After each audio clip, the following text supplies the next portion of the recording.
दोस्तों good afternoon, आप सबों का हार्दिक स्वागत है। मैं Girish Kumar Girish mathematics YouTube channel पर आपका स्वागत करता हूं, वेलकम करता हूं। अभी देखिए, ये हम कुछ नया चीज़ सीखने वाले हैं। ये कॉम्पिटिटिव लेवल के लिए भी अच्छा है, आप देख लीजिए। ये है रॉल्स थ्योरम। ये दोस्तों आपको अभी प्रूफ नहीं करना है, ये सिर्फ स्टेटमेंट जानना है और इसके अकॉर्डिंग जो है सो न्यूमेरिकल्स आपके सॉल्व होंगे, ऑब्जेक्टिव क्वेश्चन आते हैं। क्या है सो देखो, अगर कोई फंक्शन डिफाइंड है A B tends to R में, ठीक है, मतलब ये इंटरवल है, इनपुट जो डालेंगे इसी इंटरवल में, ये डोमेन हो गया और ये कोडोमेन हो गया। तो इफ या let F A to B tends to R be a function, मतलब F X be a function, और ये फंक्शन अगर, या ध्यान देना यही स्टेटमेंट, यही थ्योरी है कि अगर if it is continuous on closed interval A B, अगर ये क्लोज्ड इंटरवल ए बी पर कंटिन्यूअस है, पहला पार्ट। सेकेंड पार्ट इज कि if it is differentiable on open interval A B, open interval A B पर वो क्या होना चाहिए, डिफरेंशिएबल होना चाहिए।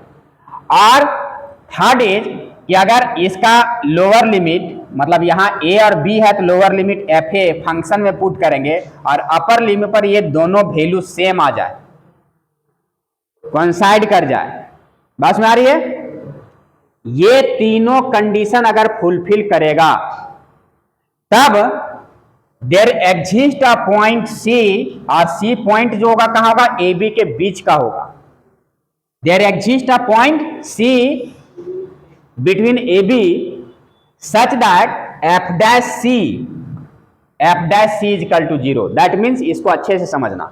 ये सपोज करो कि ग्राफ है कोई भी, y बराबर F X be a function, ये क्या है, y बराबर F X be a function, ये ए बी इंटरवल पर क्या है, डिफाइंड है। तो अगर ये यहां पर कंटिन्यूअस हो, डिफरेंशिएबल हो इसके ओपन इंटरवल में, और ये लोअर लिमिट और अपर लिमिट का वैल्यू कोइंसाइड कर जाए, सेम आ जाए, तब यहां पर देयर एग्जिस्ट अ पॉइंट, इसके बीच में एक पॉइंट सी मिलेगा, जिस पॉइंट पर इसका स्लॉप जो होगा, that is F dash C, means क्या होगा कि the slope is parallel to the X axis. इसका मतलब ज्योमेट्रिकल मीनिंग इसका यही हुआ कि ये स्लॉप जब भी होगा तो एक्स एक्सिस के पैरेलल हो जाएगा। और स्वाभाविक है कि जब एक्स एक्सिस के पैरेलल होगा थीटा विल बी 0, और जैसे थीटा 0 होगा tan theta 0, that means F dash C 0। Differentiation first order का डेरिवेटिव क्या बताता है, स्लॉप बताता है ना। तो यही इसका स्टेटमेंट है इस रॉल्स थ्योरम का, कि पहला चेक करना कि जो गिवन फंक्शन है वो क्लोज इंटरवल, जो इंटरवल दिया हुआ है, डोमेन दिया हुआ है, उसमें वो कंटिन्यूअस है। सेकंड डिफरेंशिएबल है, और थर्ड अगर लोअर लिमिट अपर लिमिट का वैल्यू सेम है तो उसके बीच में एक सी आएगा, एक पॉइंट ऐसा आएगा जहां पर स्लॉप जो होगा एक्स एक्सिस के पैरेलल होगा। बात समझ आ रही है? तो यही इसका स्टेटमेंट है। इस पर एक न्यूमेरिकल्स देखेंगे, बाकी खत्म। देखो दोस्तों, ये क्वेश्चन है कि verify Rolle's theorem for the function इतना x is the member of -4 to 2। ये रॉल्स थ्योरम को वेरीफाई कैसे करना है, तो कुछ नहीं करना है, आप आराम से इसको लिखोगे। पहला पॉइंट, तीनों कंडीशन हम चेक करेंगे।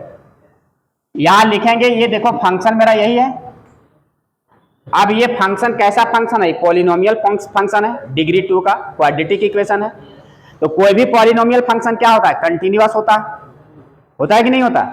तो यहां चेक भी नहीं करना, सिंपली लिख देना कि since F x is a polynomial function,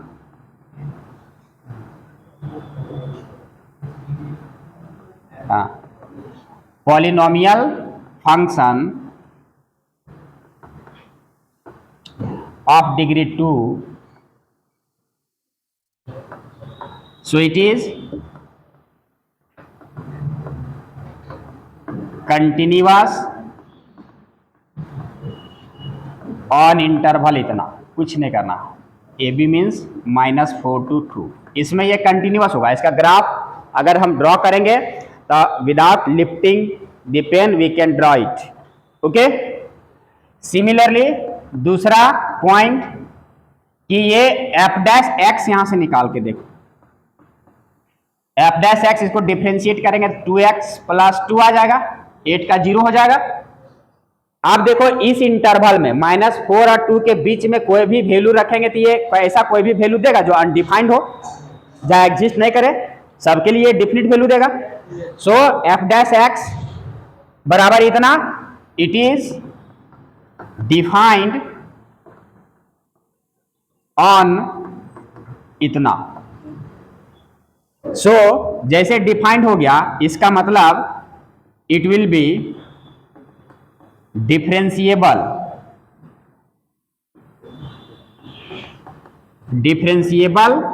on इतना। ये दो कंडीशन सेटिस्फाई कर गया। तीसरा कंडीशन है, लोअर लिमिट चेक करो, -4 पर एफ एक्स है, यहां x के जगह -4 पुट करेंगे तो यहां पर कितना आएगा, -4 का स्क्वायर 16, और यह -4 दो ना -8 और -8, ये 0 आ गया। फंक्शन फिर 2 पुट करो तो यहां 2 का स्क्वायर 4, फिर यहां 2 पुट करेंगे तो +4 और -8, ये भी 0 आएगा। सो thus f - 4 = f2, ये दोनों बराबर हो गया ना, बराबर हो गया। So all the 3 conditions are satisfied. So all 3 conditions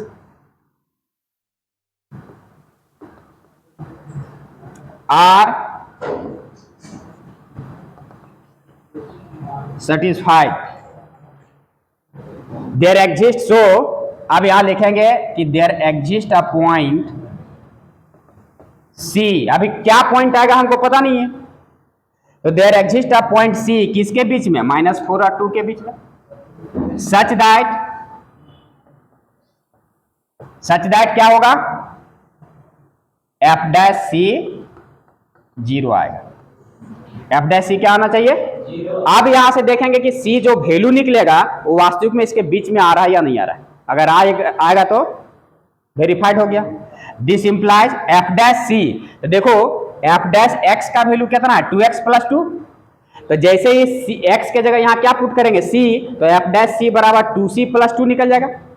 तो यहां से पुट करो 2c + 2, और इधर क्या है, तो 2c बराबर -2, दिस इंप्लाइज c बराबर 2 से भाग लगाएंगे इधर तो -1, और -1 किसके बीच में आएगा, -4 और 2 के बीच में आएगा।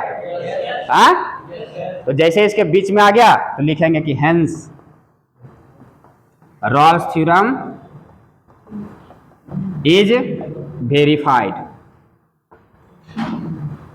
ये वेरीफाई हो गया। इतना ही काम करना था, बहुत ही सुंदर ये टॉपिक्स था, मतलब है, और एग्जाम में क्वेश्चन आता है तो एकदम सुंदर ढंग से लिखावट और अरेंज होके, कहीं नंबर कटने का कोई चांस नहीं, एक बार में 4 मार्क्स, ऐसा सिचुएशन था, है ना। तो ये और ज्यादा इसमें दाएं बाएं होने का भी कोई प्रश्न नहीं था, कंडीशन याद रखना था, सब्स्टिट्यूट करना था वैल्यू, और इसको फाइंड आउट कर लेना था। ओके, देखो सेकेंड इज, ये कह रहा है कि मीन वैल्यू थ्योरम, और इसी का नाम है second name Lagrange mean value theorem, Lagrange theorem, है ना।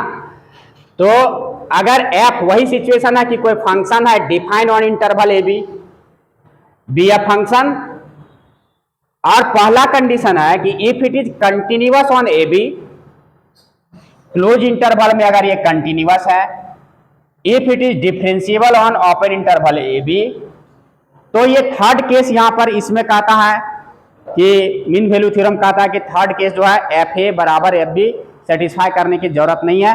अगर 2 केस होगा तो इन्होंने क्या थोड़ा सा चेंजिंग किया ज्योमेट्रिकल मीनिंग में, वो देखना। There exist a point C such that C किसके बीच में आएगा, ए बी के बीच, such that F dash C बराबर F B minus F A upon B minus A, ये पार्ट आएगा। ये क्या कहता है, इसका मीनिंग क्या है, अभी ज्योमेट्रिकल मीनिंग समझाते हैं। सपोज करो कि यहां पर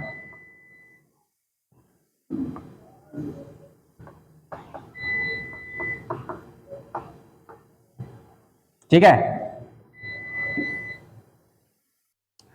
ये देखना, ये कर्व है, मान लो यही y बराबर एफ एक्स, एक पॉइंट यहां पर है x इजकल टू ए, एक पॉइंट यहां पर है x is equal to be.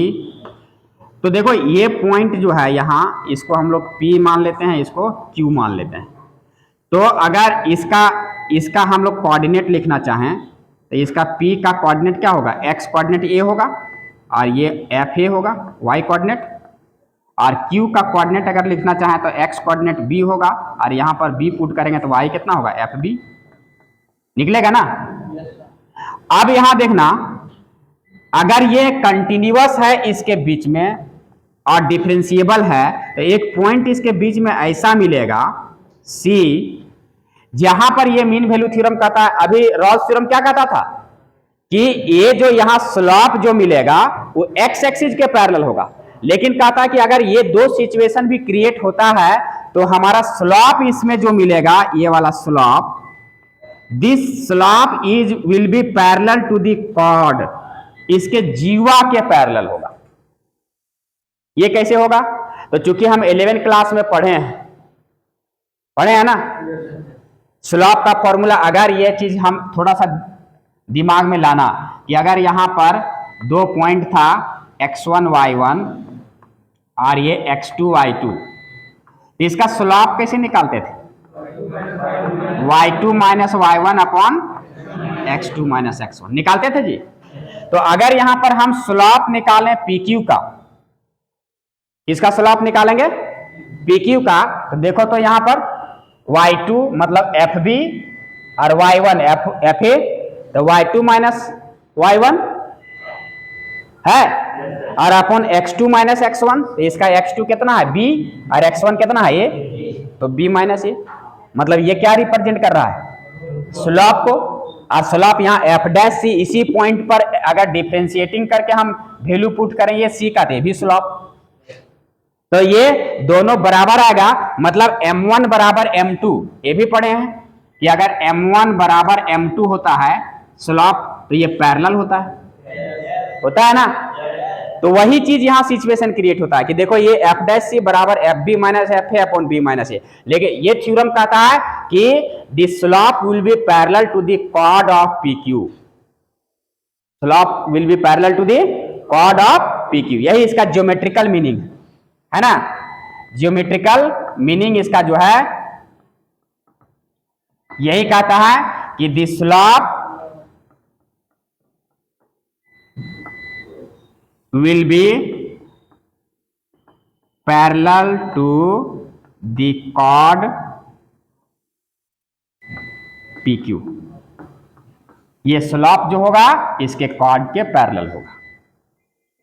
Confirm, बात में आ रही है, यही इसका स्टेटमेंट। ये प्रूफ हायर क्लासेज का चीज है, तुमको प्रूफ करके नहीं बताना है, पढ़ना, ठीक है। अब इसी से रिलेटेड एक सवाल देख लेते हैं। यहां पर इस टाइप से देखिए, एक अगर रहेगा मीन वैल्यू थ्योरम को कि सेटिस्फाई वेरीफाई कर रहा है या नहीं कर रहा है, तो सबसे पहले हम लोग देखेंगे कि ये पॉलिनोमियल फंक्शन है, इसी तरह से लिखेंगे कि ये कंटिन्यूअस होगा, है ना, इस इंटरवल में, और इसको डिफरेंशिएट करके देख लेंगे ये एग्जिस्ट करेगा इसका वैल्यू इस इंटरवल में, so it will be differentiable. तो there exist a point C, होना चाहिए इसके बीच में एक ऐसा पॉइंट जहां एफ डैश सी बराबर F B minus F A upon B minus A, है ना। अब यहां से एफ डैश सी का वैल्यू अगर देखिए डिफ्रेंशिएशन इतना है तो c बैठाएंगे तो 3c² माइनस 10c माइनस 3, और ये वैल्यू एफ बी का वैल्यू देखिए b के जगह यहाँ 3 है और a के जगह 1 है, तो इसका वैल्यू हम इस फंक्शन में बैठाएंगे यहाँ, तो ये -27 आएगा और 1 का -7 आएगा। इसको जब हम पुट करेंगे -27, सॉरी यहाँ पर -27 है और ये माइनस माइनस, यहाँ कुछ कैलकुलेशन हम गलती हुआ, तो यहाँ पर देखिए ये 3c² माइनस 10c माइनस 3, ये माइनस माइनस प्लस हो जाएगा और प्लस में ये, तो ये -20 आएगा और ये बटा 2, मतलब ये कैलकुलेट करेंगे तो ये -10 आएगा।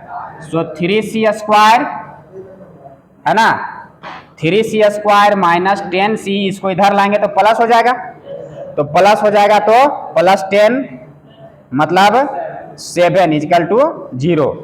अब यहाँ से इसको फैक्टर कर लेंगे, 3c², तो 7 या 21, हाँ -7c और -3c, 7 3 10 भी हो जाएगा और +21 भी हो जाएगा, +7 इजकल टू 0। तो यहाँ से c कॉमन आएगा, 3c माइनस 7 और -1 कॉमन आएगा, तो 3c minus 7 this is equal to 0। ठीक है, अब यहां से this implies 3c minus c minus 1 common आएगा और 3c माइनस 7 इजकल टू 0। तो इसको 0 करेंगे c का वैल्यू 1 आएगा और इसको 0 करेंगे तो 7/3 आएगा। तो देखिए ये वाला पार्ट जो है 7/3, c का एक वैल्यू 7/3 आ रहा है, मतलब 3 दूना 6 2 पॉइंट समथिंग, 3 दूना 6 1 3 3 9 इस टाइप से, और ये किसके बीच में है, 1 और 3 के बीच में है कि नहीं है? सो इस वैल्यू के लिए जो है mean value theorem is verified.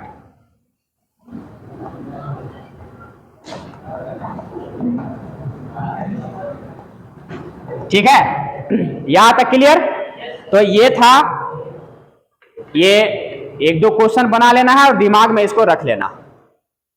तो ये रॉल्स थ्योरम और मीन वैल्यू थ्योरम क्या था, समझ में आ गई बातें? तो आज के सेशन में इतना ही, मिलते हैं नेक्स्ट वीडियो के साथ, तब तक के लिए आप स्वस्थ रहें, मस्त रहें, पढ़ें, आगे बढ़ें, और वीडियो पसंद आए तो लाइक शेयर एंड सब्सक्राइब जरूर करें। बहुत बहुत धन्यवाद। जय हिंद, जय भारत।